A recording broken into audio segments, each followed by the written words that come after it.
Ayan, at ang lakas ng ulan. Maulan ngayon. Ay! May aso pala.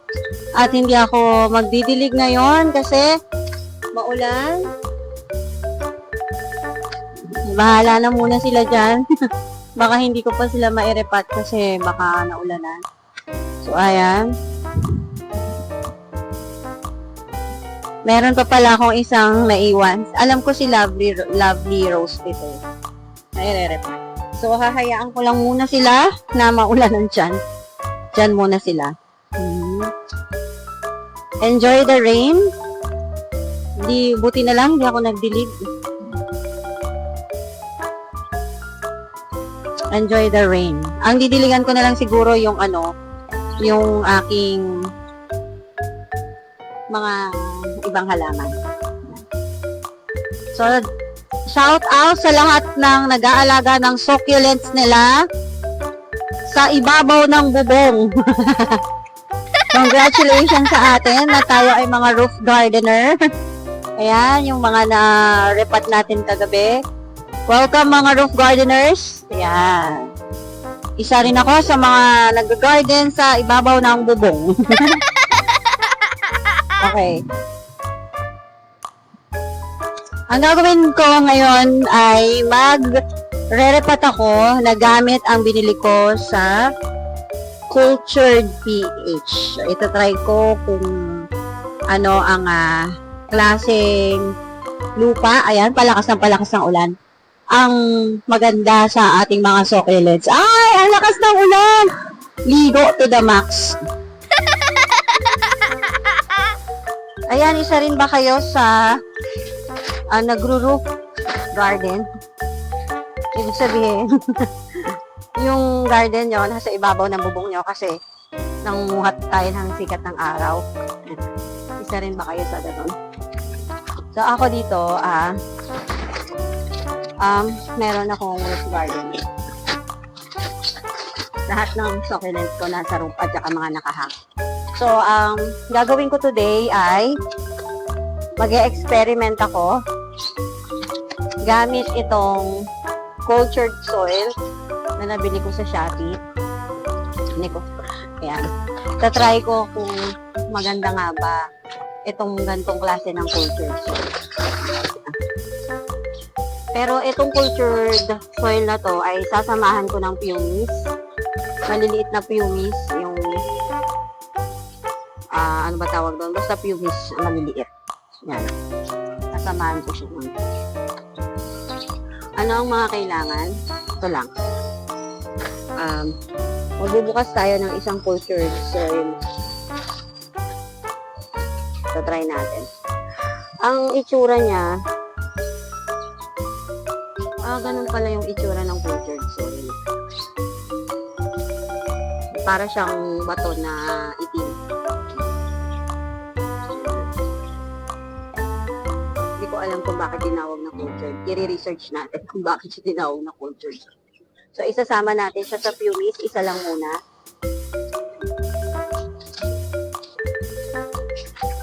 Gawin na natin dalaw kaya. Isa lang. Tapos, try lang naman eh. Tapos, lalagyan natin siya ng mga pinaghalo-halong pebbles.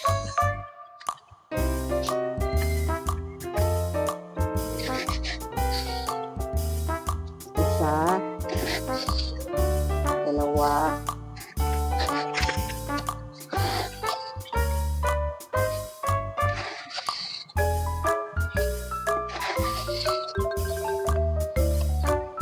Ayan. Pagkatapos niyan, ay lalagyan natin ng yung para ba tawag doon? Hindi diatomine earth ba yun? Wala na kasing pangalan eh, yung label eh.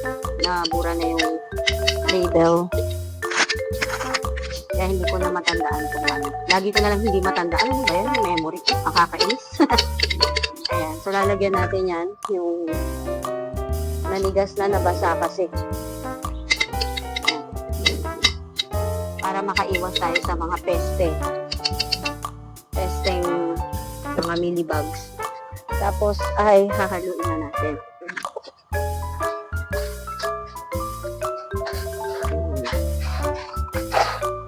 Pumice, cultured soil. Kaya ito ay yung wala siyang garden soil. Ito nilagyan.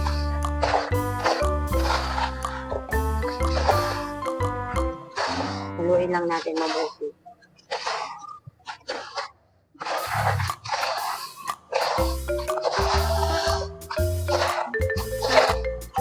Ang bili ko dito sa cultured soil ay 50 pesos isa. So, meron pang naligaw na malalaking pumice. Yan. Dagdagan pa natin isa't kalahati.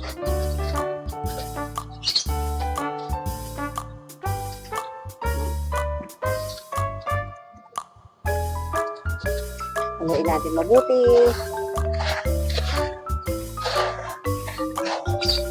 First time ko mag-experiment. Sariling timpla ng lupa. Hanapin nyo lang po sa mga app, Lazada or kahit na app store. Mga online store. Alam ko meron din sa marketplace itong cultured soil. Dahil mahal siya, sinamahan ko rin siya ng pumice. So, haluin natin yan. Ayan. May malaking pumice pa. So, ayan yung gagamitin natin para dun sa irerepat ko ngayong araw. Medyo ano.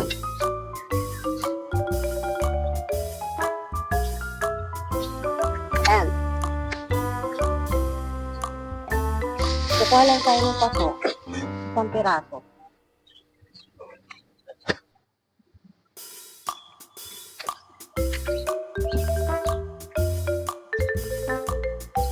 Ang irerepat ko ay si Lovely Rose. Si Lovely Rose. Ayan. Ay, Lovely Rose. Hiningal ako, bigat kasi ng lupa. Ayan. Ang irerepat ko muna, sa sample ko lang muna si Lovely Rose at i-update ko kayo kung anong ang mangyayari kay Lovely Rose ng mga ilang araw.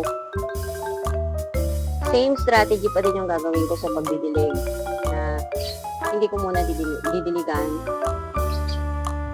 dahil sobrang maulan. So far so good, yung mga plants ko ay maayos-ayos, at saka medyo hindi naman kasi ako madalas ganun magdilig. Nagdidilig lang ako every week, gano'n lang yung dilig ko. So ito, try natin to kung magsasucess pa tayo dito sa lupang gagamitin natin kay Lovely Rose.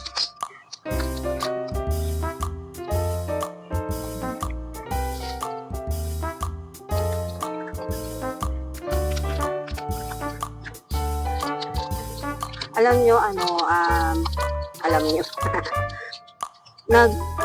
wala naman akong space talaga dito, maliit lang yung space ko. Pag sa picture, akala lang nila malaking tingnan. Pero sa totoo lang, space ko dito, nasa bubong lang ako. Kasi wala talagang pumapasok na araw dahil yung bahay namin nahaharangan ng building. I just want to share lang yung mga ginagawa ko dito sa YouTube ng mga pwede kong mga ine-experiment ko na natututunan ko din sa mga kakilala.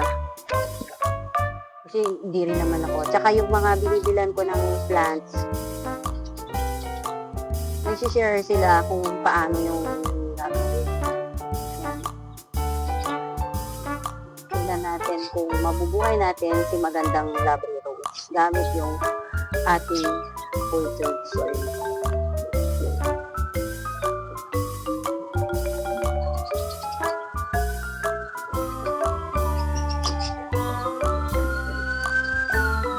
parina niya, nakakatakot mabangga. Ang ganda ng, ayan, ano ba yung bombero or emergency? Ang ganda ng parina ni Lovely Rose.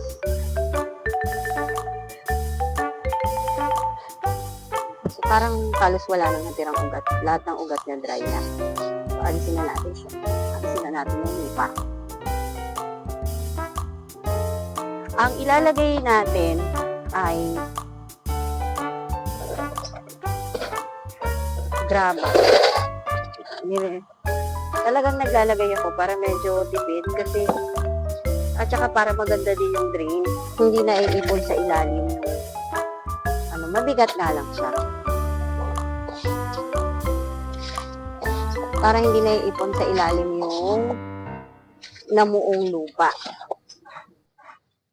Pag naipon kasi siya sa ilalim, ang hirap na i-stock yung water sa mismong tubig. Hindi ko siya masyadong pupunuin kasi mahaba si Lovely Rose. Gusto ko lumabas yung kanyang pagkabulaklak. Ayan, ganyan lang siya.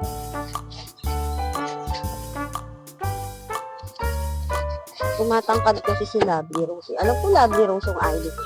If ever na meron kayong alam sa ID or nagkakamali ako sa pag-ID ng plants, pwede po kayong mag-comment kung ano yung ID nito. Kasi sa totoo lang po, kung ano lang din po yung pinapadala ng mga seller or sinasabi ng seller sa mga live, yung lang yung natatandaan ko. Ayan. So, ayan. Lagyan natin ng konting soil sa ibabaw.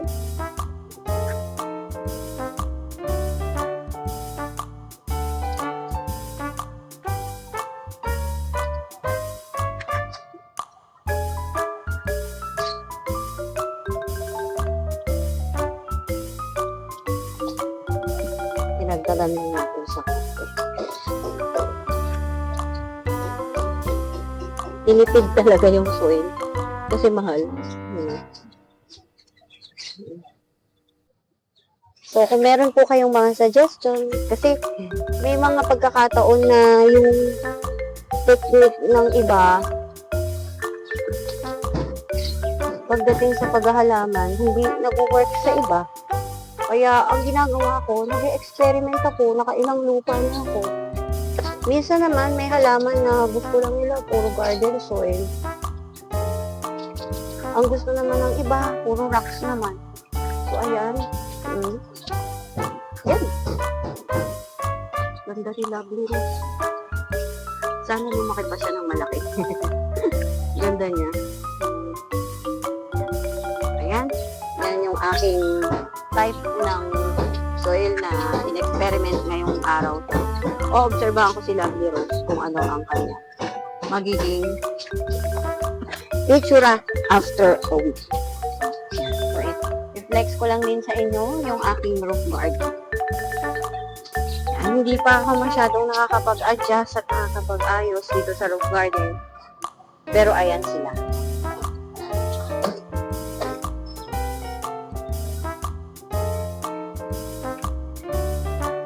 Balik na natin. Balik na kita. Ayan. Tiyaga lang at pasensya para sa akin na tiyaga at pasensya. Ibig sabihin, huwag magdilig ng dilig. Kasi ako mahilig ako magdilig. Para makasundo ko yung mga halaman, hindi na lang ako magdilig. Ayan, nalito na ako. Hindi ko alam kung sino talaga si Lovely Rose. Teka. Ang ganda kasi ni Faith. Parang ito kasi yung sabi niya Lovely Rose. Ito, kakalito. Ito, sinabit ko muna sila para ma-experience nila yung lowland. Hindi ko alam kung ano to. Ito ba si Lovely Rose? Parang ito nga si Lovely Rose. Oh, magkaba. Ala, nalito na ako. Ano ba naman yan? Bahala na, mamaya na lang. Yung ID. Ang gagawin ko kasi ay i-repat natin. Gamit tong mga experiment natin na kung sino man po ang nakakakilala sa succulents na ito, paki-comment lang po ang pangalan nito. Hindi ko po kasi talaga kilala kung anong klaseng succulents. Basta sa akin mukha siyang rose. Kaya siguro siya si Lovely Rose. Mukha kasi siyang rose. Kaya ang tawag natin ay Lovely Rose. Para sila kasi magkamukha sila. Ay, mahina talaga ako sa ganito. I-repat natin siya. Dito sa magandang halaman.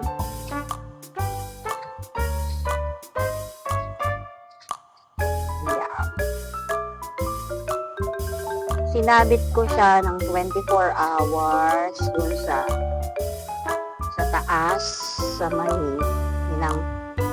hinang ko muna siya para hindi siya kainin ng mga bubwit. Kasi baka mamaya, yeah. Ang hirap. Ganito talaga yun. Dito talaga ako nag-i-struggle. Sa ganitong klase ng lupa. Kasi, masyadong madikit sa roots. Hindi katulad kanina ng mga tinanggal ko. Madaling tanggalin yung lupa. Ito medyo struggle. Saka nakakatakot. Ayan, nalagos na yung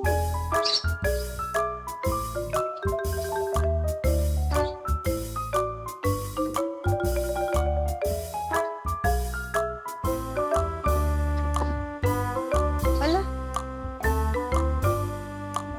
Halika. Anong ginagawa nandun? Yung halaman ko ga. Ito oh. Ba't nandyan yan? Ayan oh. Okay sa'yo, ba't napunta? No. Hindi binitbit yan. Doon yan eh. Ilagay mo nga doon. Nakaripat yan. Nandun yan eh. Kawawa naman. Siguro binitbit ng mababait. Mabait na tawag mo.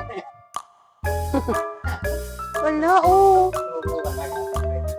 Oo na ako. Ang babait nyo. Ay nako. Ay dito mahirap talaga.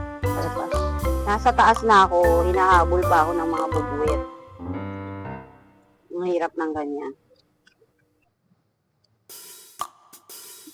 Hindi pala sila magkasama sa isang sa isang paso. Ay, sa isang paso. Sa isang stem, magkahiwalay pala sila. Magkahiwalay pala sila ng ugat.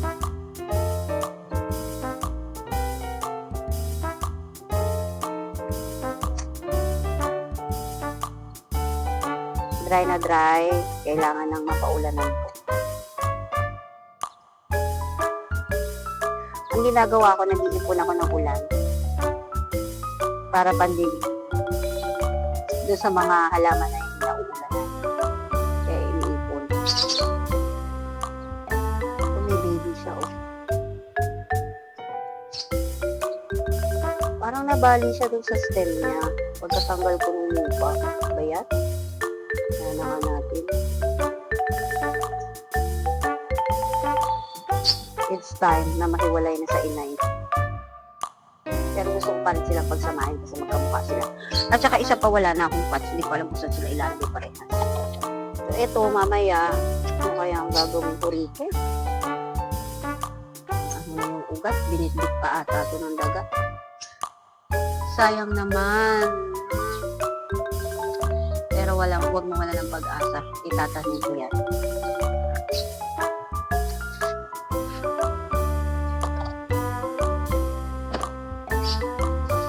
Alin natin.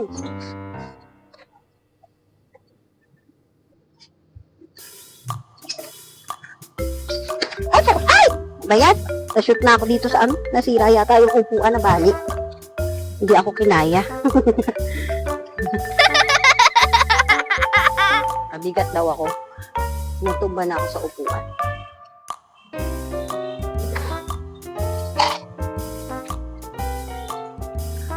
Lalagyan na ulit natin ng graba. Ayan.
Yan yung mga nakahang. So, ito yung mga roof, natin. Ilalagay natin sa ating roof garden.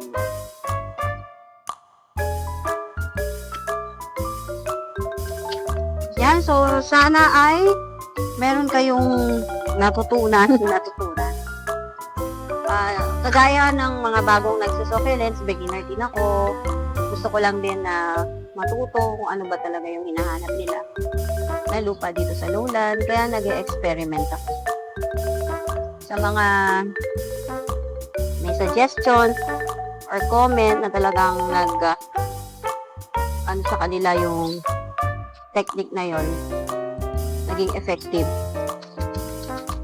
Na talagang naging effective sa kanila yung technique na ginagamit nila sa paghalaman. Please do share.